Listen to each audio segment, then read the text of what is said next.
Ever looked in the mirror and felt like, whoa, is that really me?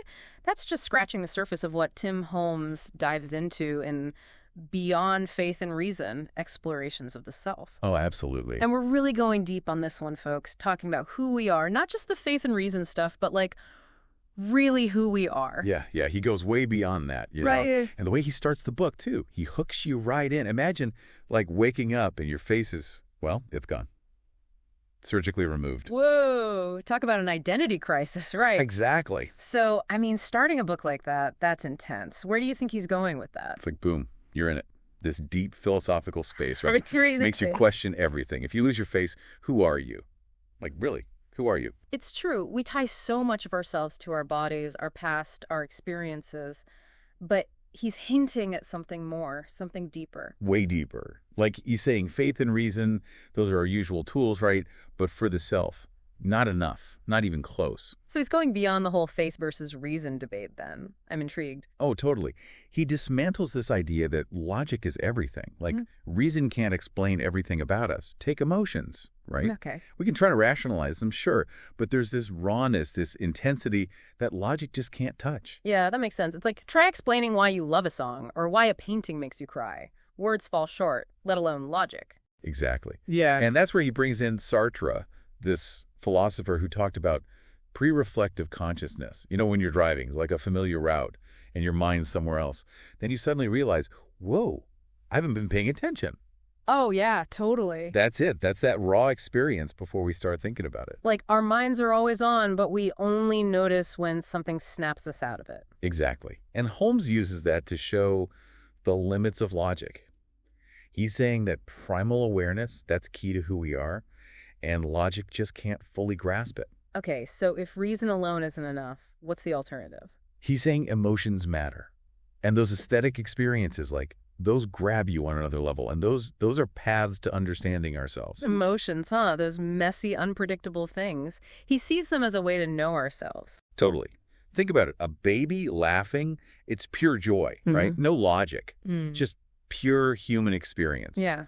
And Holmes argues that all emotions, even the tough ones, they hold truths about who we are. Interesting. So don't dismiss them, explore them, like a source of self-knowledge. Exactly. He's saying emotions are a language, a way of understanding that goes beyond words, beyond thought. So we've got reasons, limits, emotions matter, and where does aesthetics fit in all this? That's where it's really interesting. He believes those moments, you know, when you're just blown away by beauty, whether it's nature or art or even like a really well-made cup of coffee, that's insightful. Yeah. He describes it as communion, like a merging of yourself with something outside yourself. Communion, like a spiritual thing. That's a strong word for aesthetics. It is, and he means it. He's saying when we really connect with beauty, a sunset, music, whatever, the lines between us and that experience, they blur. I've felt that, like getting lost in music, losing track of everything else, like becoming part of the music. Exactly. And those moments, those pure aesthetic experiences, Holmes thinks we touch something bigger, something beyond how we usually see ourselves in the world. So it's not just like appreciating beauty for its own sake. It's a way to understand ourselves better. Right. Holmes says meaning isn't something we just think our way to. It's felt, experienced. And aesthetics, in all its forms, that's a direct line to that meaning, something logic can't grasp. Like that saying, you can't think your way into a new way of being, you got to feel it. That's it. He's pushing us to expand how we define knowing. Like, don't just use reason. Open up to emotions, to how aesthetics can change you. Those are valid, maybe even more so, for understanding ourselves and the world. This is all really making me think. But there's one thing. We've talked reason, emotions, aesthetics. But what about the divine? The book's called Beyond Faith and Reason. So is he saying we should be totally secular? That's where it gets even more interesting. He criticizes blind faith and says reason can't explain everything, but he doesn't throw out the idea of a higher power completely. He actually sees it as part of our search for meaning. So not totally tossing out the idea, how does he approach it then? With nuance.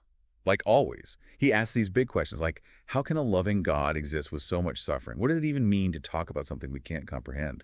Big questions, for sure. Any answers, or is it more about us wrestling with them ourselves? He does both. Dives into philosophical and theological arguments, brings in thinkers throughout history, shares his own thoughts too. But he's less interested in giving us a neat answer and more interested in getting us talking wrestling with these questions. So dialogue over dogma, embracing the mystery, the ambiguity of these big questions. Exactly. He even quotes that Exodus passage, I am, WHO, I am, revealing and concealing at the same time, leaves you with awe, wonder, and that awe, that willingness to sit with uncertainty, that's important to Holmes. Like trying to explain something complex to a kid. Sometimes words aren't enough. You can guide them, make them curious, but they have to find their own meaning. Exactly. Like trying to explain a dream, you remember bits and pieces, but the whole thing, the real meaning, it stays kind of out of reach. Maybe that's part of the beauty of it. It's humbling, right? We like to think we're so smart, but so much is still a mystery, something to keep exploring. And Holmes celebrates that. He wants us to approach these questions with humility, curiosity, even a little humor. He reminds us that searching, questioning, that's just as important as finding the answers. It's like he's saying, hey, the world's a big, mysterious place, and so are we. Let's explore that.